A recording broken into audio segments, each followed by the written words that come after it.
I want you to do something a little radical right now, like wherever you are listening to this. Yeah, just take a second. Exactly. I want you to literally unclench your jaw. Just let it go. Drop your shoulders. Most of us don't even realize we're tensing up, Right. And look, I don't care if you just finished, a grueling 12-hour shift on the hospital ward, or if you just stepped off a loud, dusty job site. Or even if you're just mentally exhausted from staring at screens all day long. Leave it at the door. It's over. You are officially entering quiet mode. So just take a deep breath. That's the baseline we need for this. It really is. And now I want you to look at the phone sitting next to you, or maybe the smartwatch on your wrist. Every single time that screen lights up, every time it buzzes, it steals exactly 23 minutes of your life. Welcome to the deep dive. It really is a staggering number to confront when you put it like that. 23 minutes from one buzz. Yeah, because we tend to measure interruptions in like the seconds it takes to glance at a screen, right? Whoa! We completely ignore the massive cognitive debt we incur the moment we look away from our deep work. And that cognitive debt, that is exactly the central target of our mission today. Okay, let's unpack this.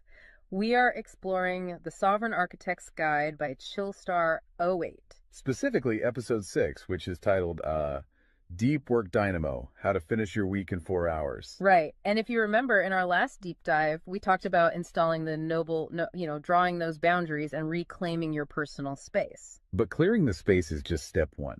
It actually reveals a much deeper, much more intimidating problem. Yeah, the void.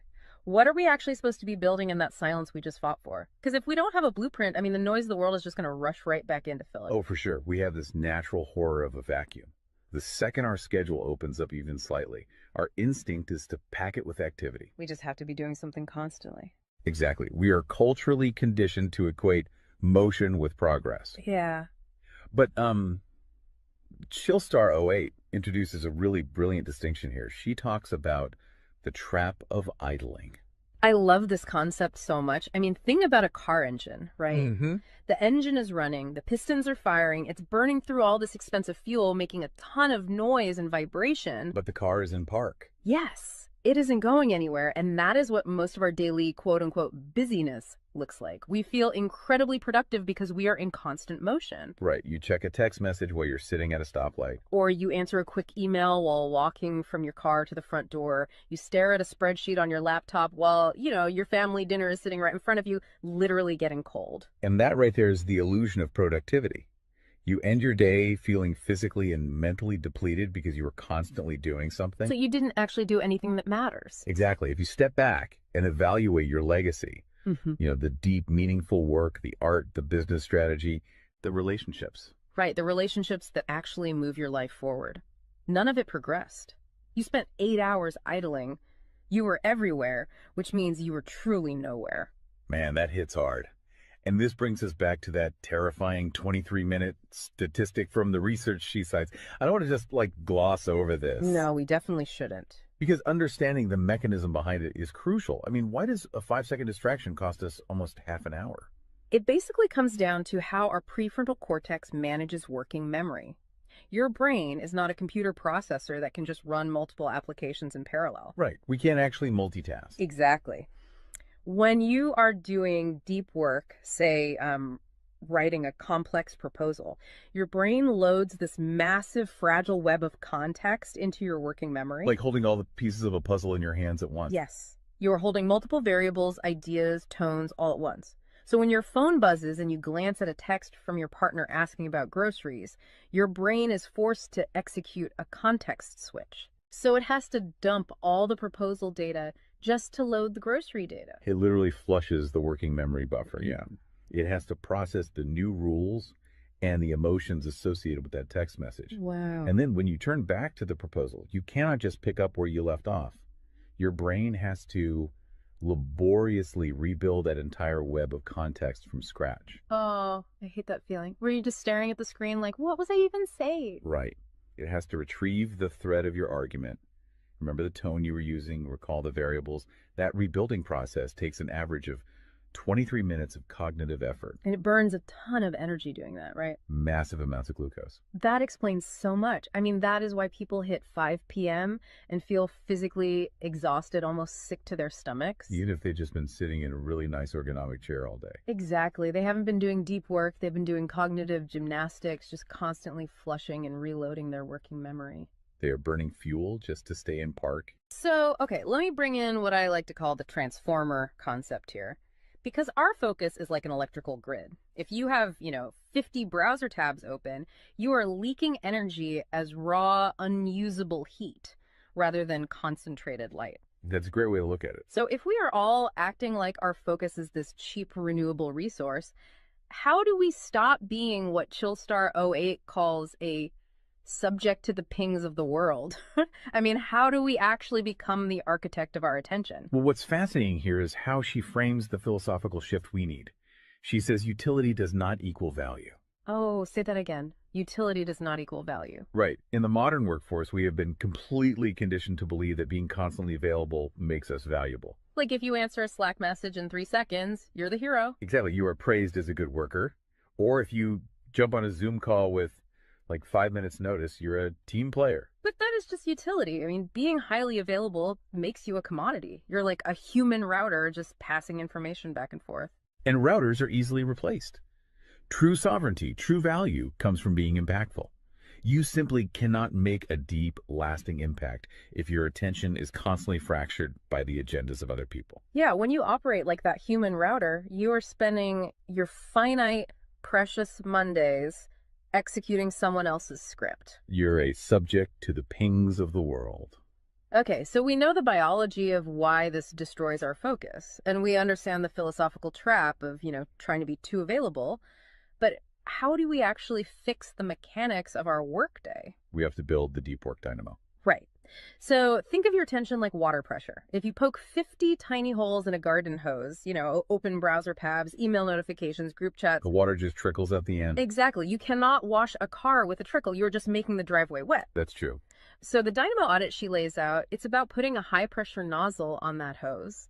It narrows the opening to create a stream powerful enough to actually blast through the dirt. And the first step in that audit is auditing the physical environment itself.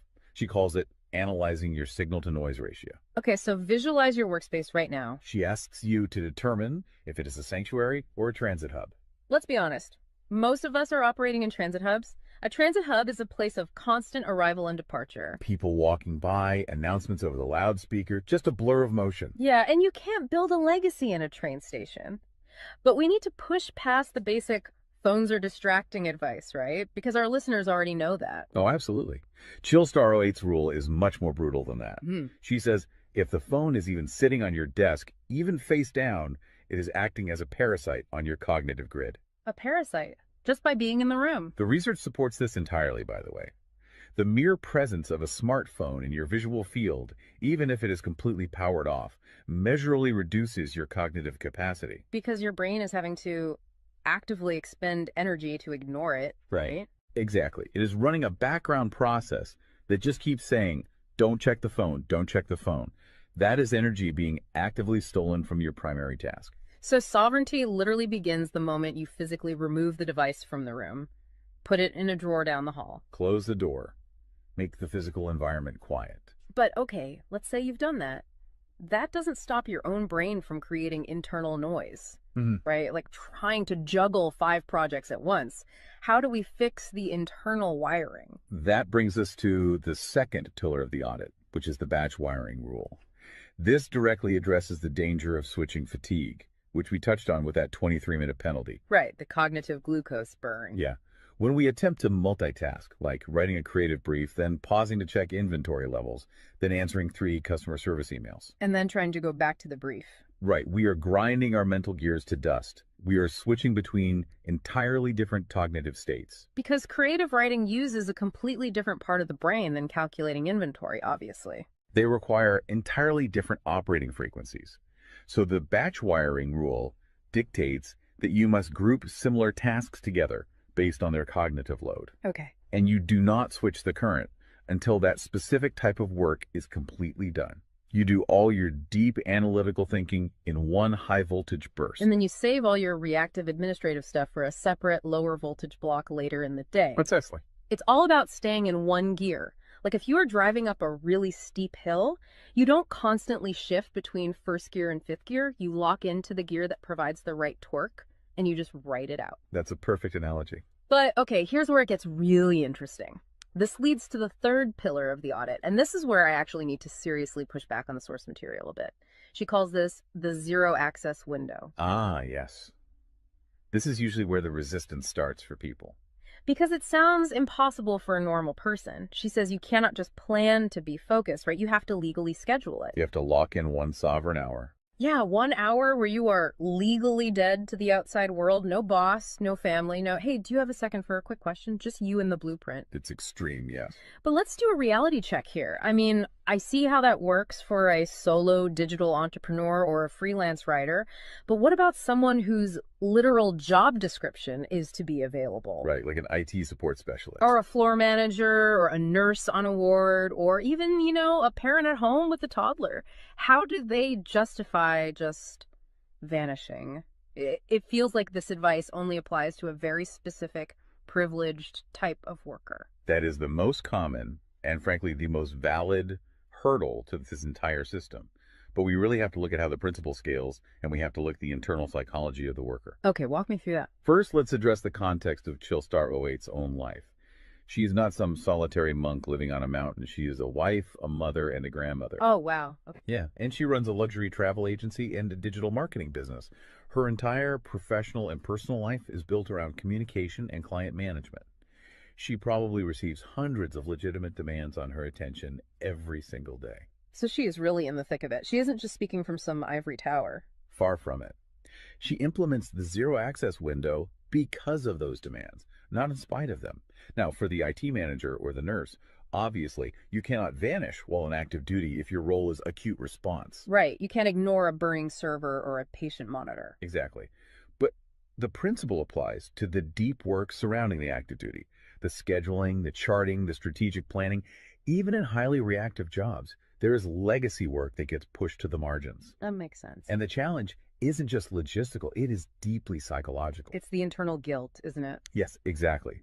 People feel like bad employees or bad parents or bad partners when they set a hard boundary. Yeah. We tie our entire self-worth to our responsiveness. We think, if I am not instantly available, I am failing them. Man, that is so true. We feel guilty for taking an hour to ourselves. But setting a zero access window is not about neglecting your family or your team. It is about condensing your high level work into massive, high impact bursts of energy so that you can actually be present later. Wow. Okay. Consider the alternative. If you don't carve out that absolute focus, you end up giving your family or your team partial fractured attention for 12 hours straight. Exactly. You are physically at the dinner table, but mentally you are drafting an email. Or you are sitting on the floor playing with your kid, but you're checking a Slack notification over their shoulder. You are trading constant low quality availability for scheduled high quality presence. It is entirely about communicating boundaries to protect the quality of the time you do give people. You tell your team, look, I am going offline for 60 minutes to finish this crucial report. If the servers literally catch fire, call this specific emergency number. Otherwise, I will address all questions at 11:00 a.m. Right. You aren't vanishing to hide. You are vanishing to get the work done efficiently so you can actually live your life. Which brings us to the ultimate why behind this entire system. Because once you fight through that guilt, once you build this 4-hour fortress, you have to know what it is all for. It's not just about becoming a hyper-efficient robot. No, because if you use these tools just to do more of your boss's busy work or to take on 3 more stressful projects, you have entirely missed the point. You are just speeding up the treadmill. If we connect this to the bigger picture, the destination we are driving toward is a concept she calls passive magnetism. Okay, break down passive magnetism for us, because it sounds a bit abstract. Think of it as the gravity your work generates when it is undeniably good. Most people operate with active desperation. They're loudly networking, constantly posting, aggressively chasing clients or promotions. Just relying on sheer volume to get noticed. Right. Passive magnetism is the exact opposite. It is the ability to attract results, clients, wealth, legacy, or respect through the undeniable quality of your deep work. Because you actually took the time to build something substantial rather than just talking about building it. Yes, when you engage the deep work dynamo, you produce work so concentrated and so valuable that it acts as a magnet. You don't have to chase the market comes to you.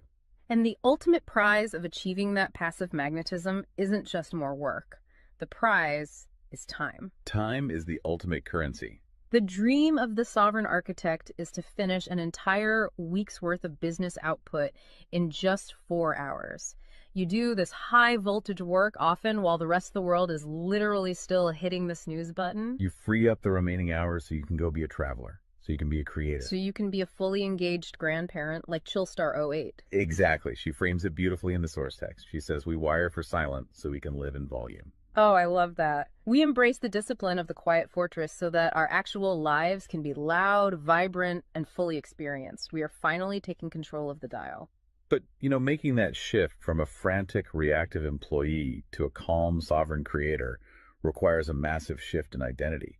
You have to tune your mind before you sit down to do the work. It is really difficult to just sit down at a desk and instantly command your brain to perform deep work, right? Especially if you've spent the last hour navigating traffic and listening to the news. You need a transition ritual to cross that threshold. And Chillstar '08 provides something for this transition called the Chillstar's Creed. It is designed to be a grounding frequency. It really centers you. Yeah, so I want you, the listener, to use this. I want you to imagine a slow, steady heartbeat in the background. Just a deep, resonant 528 hertz frequency. Just let the frequency of these words settle into your mind before you initiate your deep work. Ready? Take it in. I am grounded in peace. I am reaching for my stars. My light is my own. I am a star and I will shine bright. I will reach for the sky. I release what was. I embrace what is becoming. Using a creed like that is just such a powerful behavioral trigger. It really shifts your state. When you speak those words, even just internally, you are consciously reminding yourself that your light, your focus, your energy is your own. It does not belong to your inbox. This does not belong to the algorithm. Right. You are releasing the frantic energy of the morning and embracing the sovereign focus of the architect. So we always want to translate this high-level theory into ground-level reality for you. We don't want you to just listen to this and go right back to idling. Definitely not. Here's your 1% install. This is your micro-win to take action on this deep dive immediately. Tomorrow morning, before the world starts demanding your attention, before you check a single news site or open your email, I want you to set a timer for exactly 60 minutes. Put your phone in another room entirely. Yes, physical distance. Do not open any extra browser tabs. Pick one legacy task, just one, and flip the switch on your very first sovereign hour. And be prepared for it to feel incredibly uncomfortable at first. Your brain will crave the dopamine hit of a notification. Oh, you will feel an almost physical itch to check your messages. But if you can sit in that silence, if you can endure that initial friction, you will watch the dynamo start to spin. You will enter that flow state, and the old blueprints of hustling and grinding will be completely burned away. And look, if you want the actual templates to automate this piece, the specific tools and step-by-step guides to build the system out completely and protect your location-independent freedom, you can join the Sovereign Fortress on the Chillstar '08 school community. All the blueprints are there waiting for you. They really are. As we wrap up this deep dive, I want to leave you with one final thought to explore on your own. We have spent this entire session talking about the mechanics of work. We've talked about condensing your week's output into just 4 hours of pure, undistracted focus. But if you actually achieve that, you're going to be faced with a beautiful, kind of terrifying question. What's that? Who are you going to become in the remaining 164 hours of your week? What if your true legacy has absolutely nothing to do with what you produce while you are busy, but entirely to do with who you are when you are finally completely silent? Wow. Unclench that jaw. Drop those shoulders. Step into the quiet. Go be great and flip the switch. We'll see you on the next deep dive.